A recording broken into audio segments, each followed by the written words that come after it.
জানিয়ে দিব এই মুহূর্তে আমাদের হাতে এসেছে গুরুত্বপূর্ণ আপডেট সংবাদের শিরোনাম। শুরুতেই থাকছে নতুন প্রযুক্তি দিয়ে হামলা, আক্রমণ ঠেকাতে হিমশিম খাচ্ছে ইসরায়েল। এবারে জানিয়ে দিব আবার যদি হামলা হয় তাহলে পারমাণবিক বোমা তৈরির ইঙ্গিত দিল ইরান। এদিকে ভেনেজুয়েলায় হামলার পূর্ব মুহূর্তের মতোই এবার কিউবার আকাশে স্পাই বিমানের বিচরণ বাড়িয়েছে যুক্তরাষ্ট্র। সব শেষে জানিয়ে দিব হরমুজ প্রণালীকে অস্ত্র হিসাবে ব্যবহার না করার আহ্বান তুরস্কের। এতক্ষণ শুনছিলেন হাতে থাকা আপডেট সংবাদের শিরোনাম, এবারে বিস্তারিত।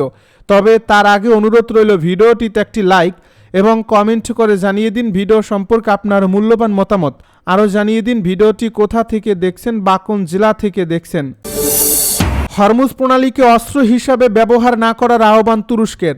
হরমুজ প্রণালীকে কোনোভাবেই চাপ প্রয়োগের হাতিয়ার বা অস্ত্র হিসাবে ব্যবহার করা উচিত নয় বলে সতর্ক করেছেন তুরস্কের পররাষ্ট্রমন্ত্রী হাকান ফিদান। মঙ্গলবার কাতারের প্রধানমন্ত্রী ও পররাষ্ট্রমন্ত্রী মোহাম্মদ বিন আব্দুল রহমান আল থানির সঙ্গে যৌথ সংবাদ সম্মেলনে তিনি এ মন্তব্য করেন খবর আনাদুল এজেন্সির। হাকান ফিদান বলেন, আঞ্চলিক স্থিতিশীলতা এবং বৈশ্বিক অর্থনীতির জন্য হরমুজ প্রণালীকে অস্ত্র হিসাবে ব্যবহার না করা অত্যন্ত গুরুত্বপূর্ণ।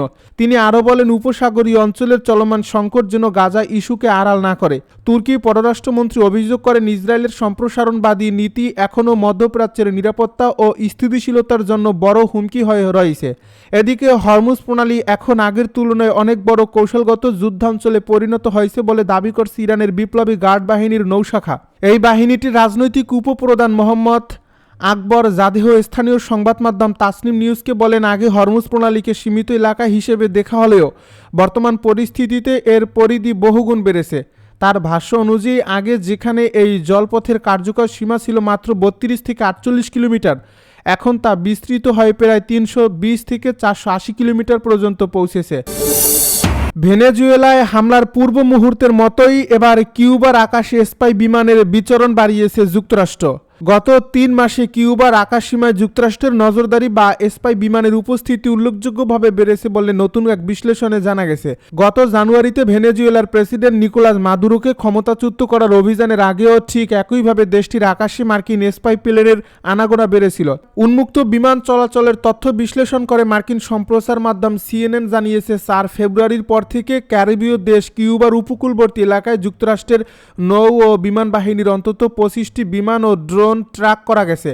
এই বিশ্লেষণটিতে আরও উল্লেখ করা হয়েছে, এই ধরনের নজরদারি কার্যক্রমের ধরন অতীতে ভেনেজুয়েলাকে ঘিরে রাজনৈতিক উত্তেজনার সময় দেখা প্যাটার্নের সঙ্গে কিছুটা মিল রয়েছে। গত 3 জানুয়ারি ভোরে মার্কিন বিশেষ বাহিনী দেশটির রাজধানী কারাকাশে অভিযান চালিয়ে মাদুরোকে আটক করে। পরে মাদক সন্ত্রাসবাদের অভিযোগে বিচারের মুখোমুখি করতে তাকে নিউ ইয়র্কে নিয়ে আসা হয়। এ প্রতিবেদন অনুযায়ী কিউবার আকাশে মূলত P-8 Poseidon maritime patrol aircraft ব্যবহার করা হচ্ছে, যা নজরদারি ও তথ্য সংগ্রহের কাজে ব্যবহৃত হয়। এছাড়া RC-135V রিবেট জয়েন্ট এবং MQ-4C Triton high altitude reconnaissance ড্রোনও দেখা গেছে। এই ফ্লাইটগুলো মূলত কিউবার রাজধানী হাভানা ও সান্তিয়াগো ডি কিউবার কাছাকাছি এলাকায় দেখা গেছে। কিছু বিমান স্থলভাগের 40 মাইলের মধ্যে চলে এসেছিল। বিশ্লেষকদের মতে এটি দেশটির কমিউনিস্ট সরকারের জন্য একটি স্পষ্ট হুমকি।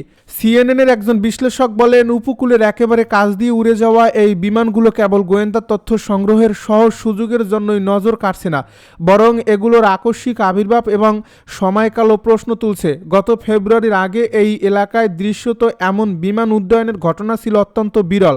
মাদুরোকে সফলভাবে ক্ষমতাচ্যুত করার পর প্রেসিডেন্ট ডোনাল্ড ট্রাম্প বারবার বলেছেন যে কিউবা এখন তার হাতের মুঠোয়।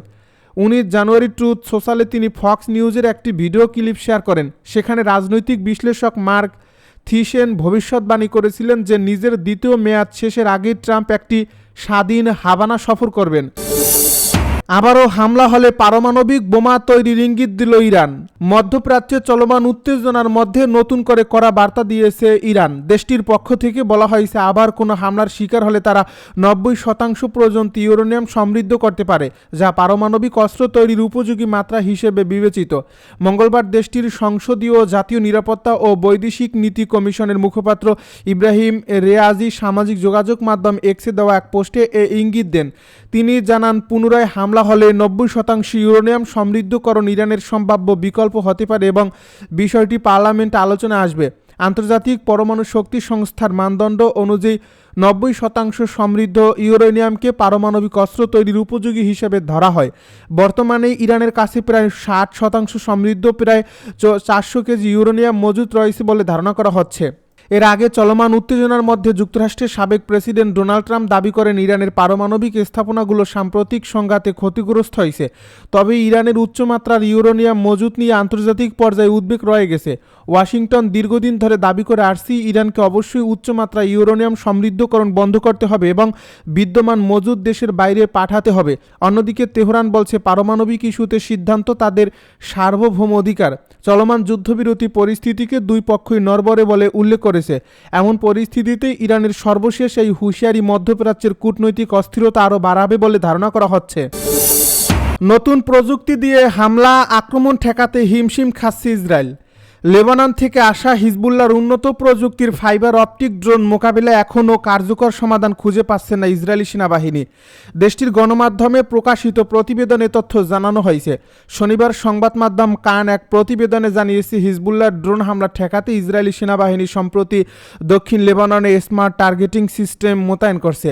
প্রতিবেদনে এক ইসরায়েলি সামরিক কর্মকর্তার বরাতে বলা হয়, রাতের অভিযানে চলমান লক্ষ্যবস্তুতে আরও নির্ভুলভাবে গুলি চালাতে সেনাদের মধ্যে শত শত ড্যাগার নাইট ভিশন স্কোপও বিতরণ করা হয়েছে। ইসরায়েলি সম্প্রচার মাধ্যমটির দাবি, হিজবুল্লাহর ফাইবার অপটিক ড্রোন বর্তমানে দক্ষিণ লেবাননে ইসরায়েলি বাহিনীর জন্য অন্যতম বড় অপারেশনাল চ্যালেঞ্জ হয়ে দাঁড়িয়েছে, কারণ এসব ড্রোন শনাক্ত ও ভূপাতিত করা কঠিন। এ প্রতিবেদন অনুযায়ী দক্ষিণ লেবাননে ইসরায়েলি অভিযান ও অনুপ্রবেশের মধ্যেই হিজবুল্লাহর ড্রোনগুলো ইসরায়েলি সেনা ও সামরিক যানকে লক্ষ্য করে হামলা চালিয়ে যাচ্ছে। তবে এখনও এসব ড্রোন মোকাবিলায় নির্ভরযোগ্য কোনো সমাধান পায়নি ইসরায়েল।